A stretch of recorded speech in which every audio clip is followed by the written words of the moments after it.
আমরা এখন আছি খুলনা বড় বাজারে।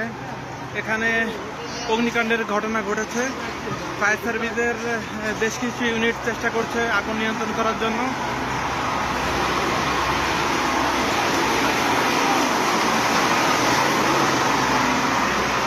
দেখেন, ফায়ার সার্ভিসের কর্মীরা চেষ্টা করছে আগুন নিয়ন্ত্রণ করার জন্য। বিদ্যুৎ সংযোগ বন্ধ করার জন্য এখানে কিছু দেখানো সম্ভব হচ্ছে না, তারপরে চেষ্টা করছি যতদূর সম্ভব দেখানো।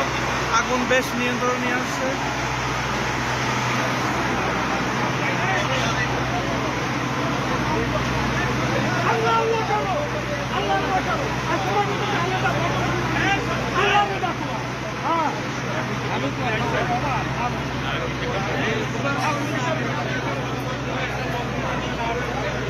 অন্ধকারের কারণে দেখানো সম্ভব হচ্ছে না, তবে আমরা প্রতিটা আপডেট আপনাদের দেওয়ার চেষ্টা করব।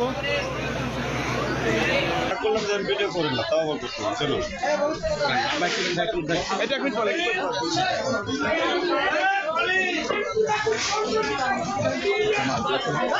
হ্যাঁ বলেন, আগে বলেন কি জানতে চান। আপনার নামটা কি? আমি মোহাম্মদ আবু বকর জামান, সহকারী পরিচালক।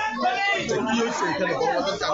এখানে অগ্নি দুর্ঘটনা ঘটেছে, আপনারা দেখতেছেন। দুতলাটায় মালামাল ঠাসা। এখানে আবার এত মালামালের মধ্যেও আবার লোকজন বসবাস করে, এরকমও দেখা গেছে।